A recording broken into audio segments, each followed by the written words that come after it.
I'm Shaan Hurley. I'm here with Robert Green, CAD consultant, and we're talking about a whole bunch of a plethora of CAD topics, CAD management, training, all that. And now we've got the very fun one, IT. How does IT figure into the CAD management office?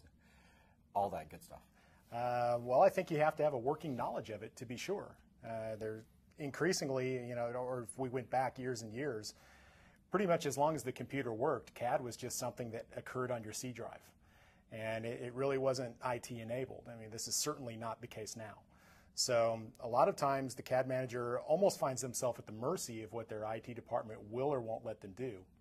And if you have a good working knowledge of what's possible, in theory, and how the CAD tools that you use collaborate or move data back and forth over the network, just understandings of factors like bandwidth, like how quick can that 20 megabyte underlayment really get here from the Philadelphia office. Right. Little things like that I think are very crucial for the working CAD manager to have these days, to make these tools work. Plus you can spot when the IT guy is kind of walking you around a hole because he doesn't want to do it. Right. And I've taught myself over the years just basics of networking. I think every CAD manager should be able to take two machines and just get some sort of a little ad hoc network going between the two machines. That level of knowledge, you don't have to get real detailed in subnetting or the switch gear or any of that kind of stuff. Most CAD managers don't know that, nor do they need to know it. But just enough to know how to move things around, where to establish shares, how to attach to those.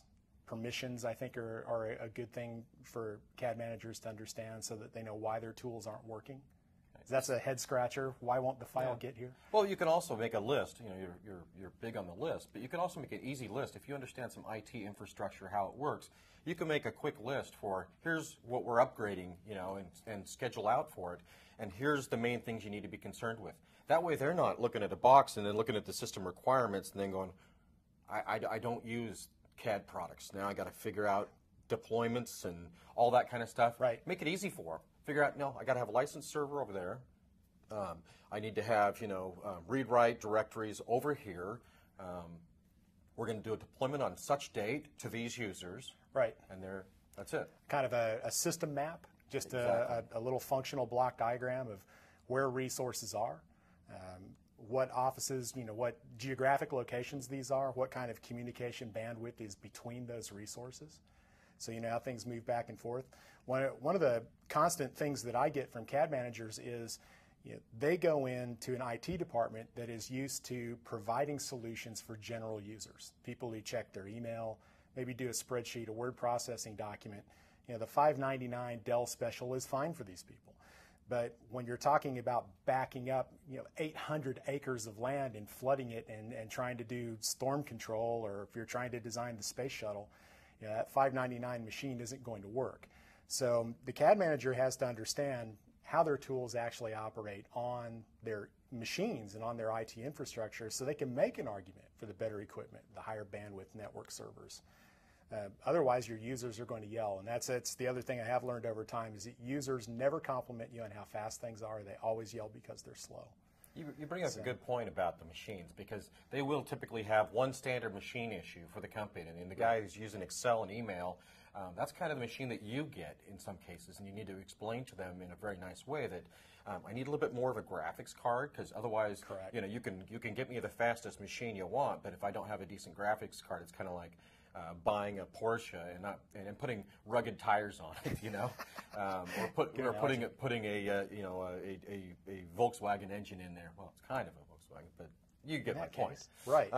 But yeah, understanding their language. And in some cases, I've actually seen CAD managers that end up being the IT manager, or they are the IT manager / CAD manager. Yeah, and it's interesting. The trend I've noticed in the last 2 to 3 years is kind of computer support's been consolidated and are trying to get the fewest number of support personnel, is that we're actually seeing people who were engineers who became the CAD manager are now 50% IT, or they report through the support infrastructure, which is actually, it's kind of nice because it's understood that you're in a support role and you're not getting yelled at because you're not billable. Right. So definitely having a working knowledge of IT helps. Work with your IT staff. You want them to be your advocates and your allies. You certainly don't want them to be your enemy. Right. Thank you, Robert. You're welcome.